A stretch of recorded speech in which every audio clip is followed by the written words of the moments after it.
안녕하세요. 저는 변두리에서 미용실을 운영하며 아이 셋을 키우고 있는 아줌마입니다. 풍족하지는 않지만 토끼 같은 자식들과 자상한 남편이 있어서 행복한 삶이었습니다. 남편은 건설 쪽에 종사하고 있습니다. 좋게 말하면 건설업이고 흔히들 하는 말로 말하면 막노동이지요. 본래 처음부터 남편이 건설업을 한 것은 아니에요. 저희 집이 이렇게 되기까지 많은 일들이 있었습니다. 원래 저는 서울에서 스텝 8명이 있는 조금 큰 미용실을 운영하고 있었고 남편은 회사원이었어요. 평범한 기업의 회사원이었지요. 남편에게는 형이 있었어요. 저에게는 아주버님이었죠. 아주버님은 사업을 하시는 분이었습니다. 시댁 쪽이 워낙 힘들게 살았다고 들었어요.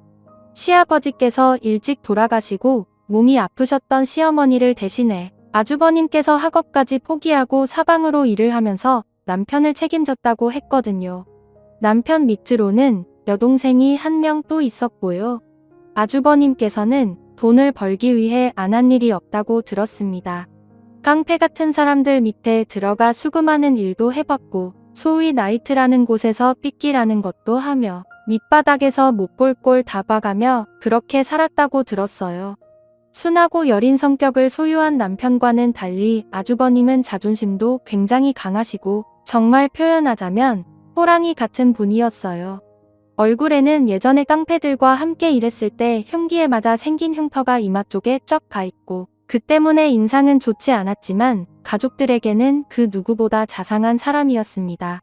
워낙 어렸을 때라 돈 벌 길이 없었으니 깡패나 나이트 이런 곳에서 일할 수밖에 없었다고 해요. 먹고 살기 위해 일부러 강해 보이려고 그렇게 한 것도 있었고요. 그런 아주버님은 남편 대학까지 다 보내주고 나서야 자신을 위해 살기 시작했어요. 어릴 때부터 다양한 사람들을 만나며 일을 했던 아주버님은 몇 년간 모아둔 돈으로 사업을 시작했습니다. 외국에서 물건을 떼우고 마진 남겨서 한국에 파는 중간업자라고 해야 하나요? 그런 일을 했습니다. 그런데 그게 대박이 난 거예요. 아주버님이 떼우는 물건이 국내에서 소요가 많아지면서 영역을 확장했고 순식간에 사업 자체가 엄청 커지게 되었던 것이었죠. 아주버님의 권유로 남편은 회사를 그만두고 아주버님 회사로 들어가 일을 하게 되었습니다. 아주버님은 거의 10년을 넘게 사귄 여자친구와 사업이 번창으로 목돈이 생겨 멋진 결혼식도 올리게 되었습니다. 아주버님이 힘들게 살 때부터 함께 해준 귀한 분이셨어요. 형님은 정말 너무나 멋진 분이셨습니다. 외유내강이라는 표현이 딱 맞을 것 같아요. 아주버님 내는 눈이 왕방울만한 이쁜 따님도 낳으시고 그렇게 행복하게 살았습니다. 아주버님의 성공으로 저희 가족도 덕분에 포결없게 살 수 있었어요. 돌경기로 인해 손님이 줄어들어 미용실이 정말 파업 직전까지 갔을 때도 형님과 아주버님이 목돈을 선뜻 건네며 미안해하지 말고 버틸 수 있을 때까지는 버텨보려며 도와주셨어요. 정말 너무나 감사했습니다. 아주버님부터 몸이 조금 아파서 남들보다 발달이 늦었던 형님의 딸을 저희 가족이 품앗이하며 같이 키웠어요. 바쁠 때면 제가 대신 병원에 데려가기도 했고 재활치료도 같이 받으러 갔고요. 그렇게 감사한 하루하루를 보내고 있던 중 갑작스럽게 아주버님이 사업이 기울게 되었어요. 원래 거래하던 업체에서 줘야 할 돈을 안 주고 있다가 가장 큰 거래업체인 중국 쪽 회사에서 거액이 도만받고 물건을 안 주고 잠적해버린 거였어요. 애초에 중국과의 거래는 사기 계약이었던 겁니다. 페이크 컴퍼니 형식의 회사였고 아주버님과 비슷한 중간업자들에게 그 회사가 동시다발적으로 수십억을 먹고 튄 거였어요. 사실상 잡는 것도 거의 불가인 상태였습니다. 아주버님은 회사 파산을 막기 위해 밤낮으로 돌아다녔습니다. 어려울 때 도와줬던 아주버님이었기에 저도 미용실하며 모은 목돈과 적금까지 깨서 돈을 보탰고요. 하지만 회사는 쉽사리 회복되지 않았어요. 현금 흐름도 끊긴 상태였고 쉽게 정리할 수 있는 상황이 아니었습니다. 간신히 버티고 있는 상태였고요. 그 정도로 무서운 사기 사건이었어요. 아주버님은 꼼짝없이 그 피해를 고스란히 안아야 했고요. 문제는 충격으로 형님께서 쓰러진 겁니다. 원래 몸이 약했던 형님께서는 아픈 딸아이를 돌보면서 쇠약해진 상태였는데 엎친 데 덮친 격으로 스트레스로 인해 계단을 내려오다가 쓰러진 겁니다. 형님은 그날 너무 어지럽고 메스꺼운 느낌이 심해서 병원을 가려다가 쓰러진 거였어요. 병명은 심장마비. 다행히 아래에 있던 사람이 형님을 보고 신고했고 바로 병원에 갔습니다. 하지만 형님은 이미 혼수 상태에 빠진 후였어요. 72시간 내에 의식이 회복되지 않으면 어렵다는 의사의 말에 저희 가족은 혼비백산이 되었습니다. 정말 머리가 아플 정도로 기도를 하고 또 빌었습니다. 다행히 형님은 48시간이 조금 넘었을 때 의식이 돌아왔지만 손발곡의 어느 곳도 움직일 수 없었고 그저 눈만 깜빡일 수 있는 수준이었어요. 일정 시간 동안 뇌에 산소가 공급되지 않아 신체가 망가진 거였습니다. 게다가 폐렴 증상까지 있었고요. 어쩌면 이렇게 평생 살아야 한다는 의사 선생님이 비관적인 말씀에 아주버님은 정말 세상이 떠나가라 울었습니다.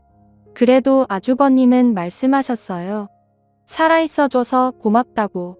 10년이 걸리든 20년이 걸리든 반드시 내가 널 일으킬 거고 반드시 사업 재개해서 행복하게 해줄 거라고. 이대로 떠나면 나도 너 따라서 갈 거니까 그러니까 제발 힘내서 내가 보답할 수 있게 좀 해달라고 하며 빌고 또 빌었지요. 하지만 그 소원이 무색하게 형님은 입원한 지 7개월째 세상을 떠났습니다. 형님이 떠난 그날 좀처럼 비가 오지 않았던 마른 가을 하늘에서는 장대비가 쏟아졌고 아무것도 모르고 있었던 이쁜 우리 조카는 장난감 하나를 붙잡으며 환하게 웃고 있었습니다.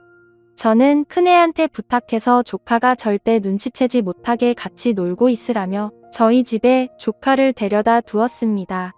장애가 있던 조카에게는 차마 엄마의 사망 소식을 전하지 못하고 쉬쉬하고 있었어요. 아주버님은 중에 많이 하며 실신하고 정말 끔찍했던 날이었습니다.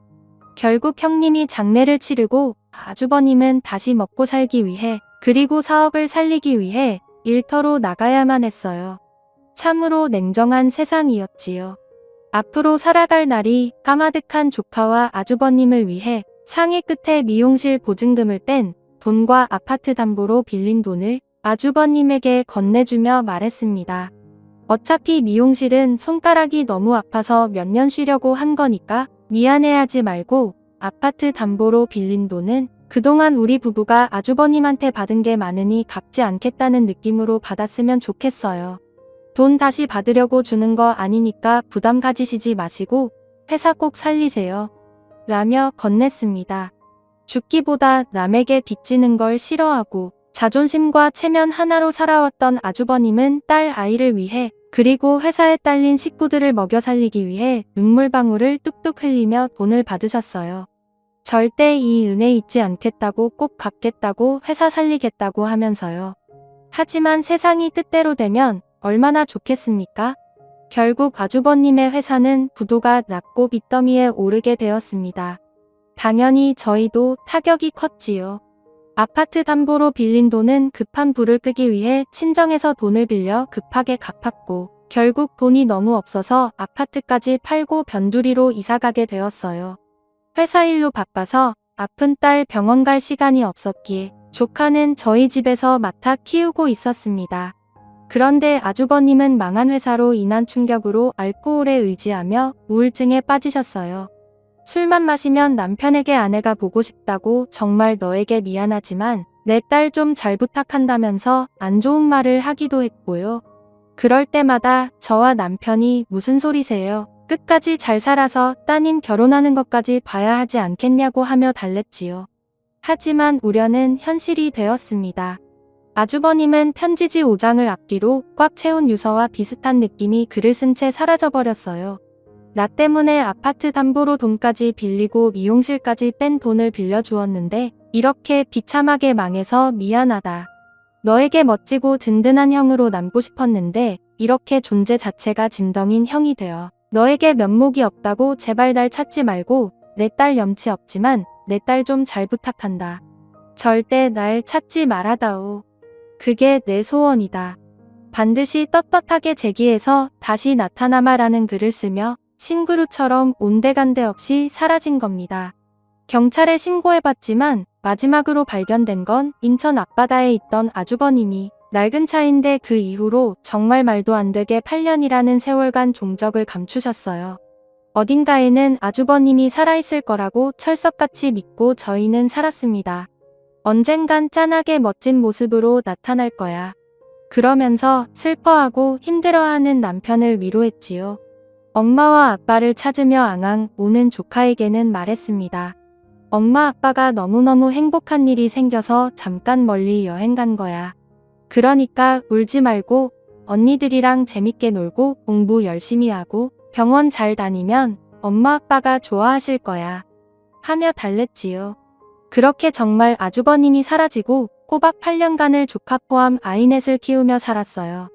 남편은 하루아침에 직장을 잃었기에 당장 먹고 살기 위해 그때부터 건설 현장에 나가 일을 하기 시작했고 저도 변두리 동네에서 아주 작은 가게를 빌려 미용업을 하며 입에 풀칠을 했습니다. 사는 게 너무 힘들어 아주버님을 원망할 때도 있었어요. 이렇게 예쁘고 토끼 같은 자식을 두고 왜 도망가냐고 끝까지 책임지는 게 아빠고 남자 아니냐며 엉엉 울 때도 있었습니다. 큰딸 졸업식이랑 조카 졸업식이 겹칠 때면 조카가 서운하지 않게 저는 큰딸에게 남편은 조카한테 가서 최대한 공평하게 사랑을 주려고 노력했습니다. 조카는 저와 남편이 마음을 알았는지 발달치료도 잘 받아서 정상 스펙트럼 안에 들어오는 판정을 받게 되었어요. 비장애인보다 조금 산만한 정도지만 비장애인과 함께 학교를 다니는데 문제는 없다는 결과였지요. 이제 우리 집에도 꽃필 날이 오나 보다 하면서 한시름 놓고 있을 때 남편이 건설 현장 5층 높이 건물에서 떨어진 사고가 난 겁니다. 같이 일하던 사람과 함께 물건을 옮기며 6층으로 올라가려고 하는데 받고 있던 판이 아래로 떨어지며 남편과 근무자도 함께 떨어져 사망하게 된 것이었어요. 그때 TV에도 나오고 큰 사고였습니다. 같이 떨어진 노동자분은 건물에 설치한 그물망에 한 번 튕겨 충격을 흡수해 다행히 살아나셨습니다. 허리에 인공뼈를 넣는 대수술과 오급장애 진단을 받게 되었지만요. 무정하게 제 남편은 세상을 떠났고요. 어찌나 이 세상에 믿던지 내가 무슨 잘못을 했다고 화나 남은 남편까지 데려가는지 아무리 가슴을 퍽퍽 쳐도 속에 쌓인 울분을 풀어지지는 않았습니다. 아둥바둥 먹고 살겠다며 친구들과 연락도 끊고 사람도 안 만나며 남편과 의지하며 살아서인지 장례식장은 옆에서 치르는 사람의 빈소와 비교되게 썰렁했습니다. 첫날에는 건설업자 관계자들이 오셔서 빈소를 지켜주었지만 그 다음날까지도 빈소를 와주는 사람은 거의 없었어요. 더 서럽더라고요. 인생이 뭔가 싶었지요. 그렇게 남편을 발인하고 화장터로 가 마지막 인사를 했습니다. 화장터에 있는 방에 들어가 CCTV로 남편이 불구덩이에 들어가 한 줌이 제가 되어 나오는 모습을 보는데 사는 게 뭐길래 이리도 허무한데 아둥바둥 진땀을 흘리며 살았나 싶더라고요. 그때는 모든 걸 초월한 듯이 눈물도 안 나왔습니다. 당장 내 밑으로 줄줄이 딸리는 아이 4명을 어떻게 키워야 하나 앞날이 깜깜했고 조카마저 나에게 버리다시피 맡기고 간 아주버님이 너무나 원망스러웠습니다. 도대체 어딨냐고 살아는 있는 거냐고 묻고 싶었어요. 그렇게 남편을 보내고 험한 발걸음을 옮겨 집으로 갔습니다. 집으로 가니 애써 참았던 울음이 또 터지더라고요. 남아있던 남편의 흔적들 옷들과 사진들 너무 힘들었습니다. 말로 표현하기 힘든 고통이었어요. 그렇게 저는 엄마로서 그날 완전히 무너져 내려 아이들을 껴안고 펑펑 울었습니다. 울다 지쳐 밥도 못 챙겨주고 아이들과 함께 잠에 들었어요. 남편 장례를 치르느라 3일 내내 쪽잠밖에 못 잔 저는 저도 모르게 집에 오자마자 몸이 풀려 잠에 들었는데 그때 꿈꿈이 너무나 이상했어요. 죽은 남편이 환하게 웃고 있고 갑자기 하얀 연기가 나면서 남편 뒤에서 아주버님이 달려오는데 아주버님은 달려와서 저를 꽉 껴안고 남편은 웃으며 점점 멀어졌어요. 제가 남편에게 달려가려고 했지만 아주버님이 포옹 때문에 멀어져가는 남편을 잡을 수 없었습니다. 제발 가지 말라고 날 떠나지 말라고 하며 울면서 잠에서 깨웠어요. 그런데 잠에서 깨자 누군가 문을 두들기는 겁니다. 똑똑똑 안에 사람 있어요? 하는 남자의 목소리였어요. 누구지? 이 오밤중에 누가 날 찾아온 거지? 하면서 문구멍으로 얼굴을 보는데 8년 전 종적을 감춘 아주버님이 서 있는 겁니다. 살이 쏙 빠지고 못 알아볼 정도로 변해버린 아주버님이 서 있었어요. 저는 너무나 깜짝 놀라서 문을 열고 아니 어떻게 여길 찾아왔냐고 도대체 왜 이제서야 나타났냐고 하며 엉엉 울었어요. 아주버님은 할 말이 있다며 딱 하룻밤만 자기한테 시간을 내달라는 겁니다. 꼭 하룻밤만 아이들 몰래 잠깐만 나을 수 있냐고 하는 거였어요. 무슨 일이냐고 도대체 어디서 뭘 어떻게 하면 살았던 거냐고 하며 꼬치꼬치 캐물었지만 아주버님은 아무 말도 묻지 말라고 하룻밤만 시간을 내달라며 저를 불러냈어요. 저는 급하게 가디건을 입고 새벽 냄새 가득한 밤거리를 나갔습니다. 아주버님은 으슥한 골목으로 저를 데려갔고 잠깐만 방에 들어가서 이야기하자고 잠깐이면 된다며 저를 한 숙박업소에 데려갔습니다. 숙박업소라고 하기도 뭐하고 간판도 제대로 안 달려있는 너무나 허름한 여관이었습니다. 도대체 여길 왜 온 거냐고 저는 물었지요. 남편 어제 발이 나고 화장한 거 아냐고 왜 이제야 찾아왔냐고 아주머님이 그러고도 사람이냐고 어떤 아빠가 힘들다고 딸을 맡기고 사라지며 하면서 막 가슴팍을 치며 울었습니다. 쌓인 울분을 토해내고 있는 힘껏 아주머님을 주먹으로 내쳤어요. 아팠을 법도 한 아주버님은 아무 말도 하지 않고 그저 눈물만 뚝뚝 흘리며 저의 손길을 받아내셨습니다. 원망스러운 저의 한을 다 듣고 나서야 아주머님은 힘겹게 말을 꺼내셨어요.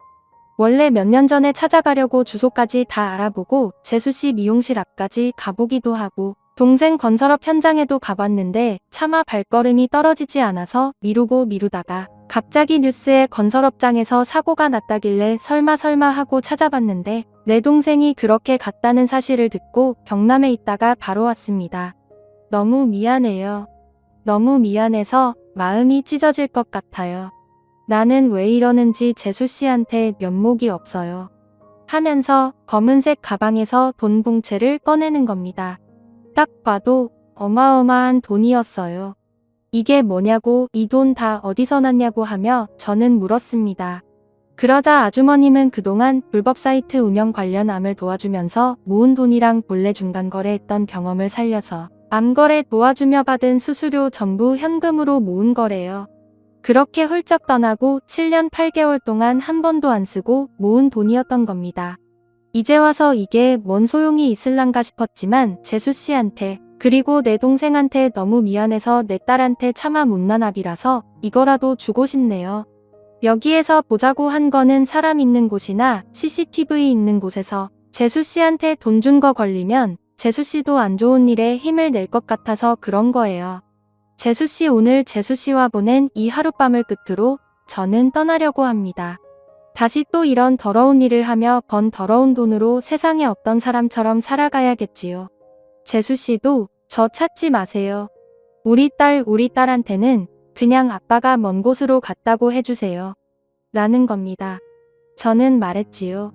아주버님 왜 그러세요? 저 이 돈 다 필요 없고 제가 필요한 거는 제발 아주버님 딸을 두고 도망가지 마세요. 불법적인 일을 했다고 하셨죠. 그럼 이제부터라도 떳떳하게 일해서 돈 벌면 되는 거 아니에요. 꼭 돈이 많아야 성공하는 건가요? 이깟 돈 몇 척이 뭐가 중요한데요? 아주버님이 돈 망친 시간 동안 아주버님은 돈보다 소중한 걸 잃은 거예요. 동생의 발인 입관도 보지 못했고 딸아이의 졸업 입학 그리고 성장 과정도 보지 못한 인생이 뭐가 좋아요. 성공하고 딸 앞에 나타나면 딸이 좋다고 하며 박수 칠 줄 알아요. 조카 그러니까 딸이 원하는 건 그저 부모의 사랑이에요. 자존심이고 체면이고 이 상황에 뭐가 중요한데요. 제발 떠나지 말고 애 옆을 지켜요. 제발 동생 떠나고 와이프 떠나고 이제 남은 건 딸 하나 아니에요. 뭘 더 잃어야 돌아올 건데요. 하며 엉엉 울었습니다. 제발 떠나지 말라고 몇 척을 모은 게 그게 뭐가 중요하냐면서 아주버님을 설득했습니다. 그제서야 아주버님은 서러운 눈물을 흘리기 시작했어요.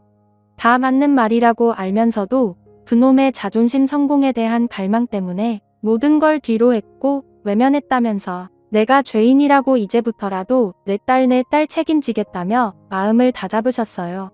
그렇게 아주버님은 따님 곁으로 다시 돌아오게 되었습니다. 저희 도움을 받아 아주버님 경찰에 신고건 관련한 서류 처리도 마무리했고 아주버님은 다시 어둠의 길을 젓고 딸 곁으로 돌아와 살게 되었습니다. 마음을 다잡게 해줘서 고맙다고 다시는 떠나지 않겠다고 약속을 했네요. 혹시 몰라 아주버님이 건넨 돈은 제가 관리하고 있습니다. 딸과 함께 살 집을 마련하고 또 조카가 대학 들어갈 때 들어갈 목돈을 위해 아껴두고 있네요. 남편을 보내고 그날 밤 꾼 꿈은 아마도 멀리 떠난 남편이 저에게 보낸 선물을 암시하는 거였나 봅니다. 이제는 보고 싶어도 보지 못하고 닿지 못하는 남편을 다시 만날 날을 기약하며 남은 생 잘 살아보려고 합니다.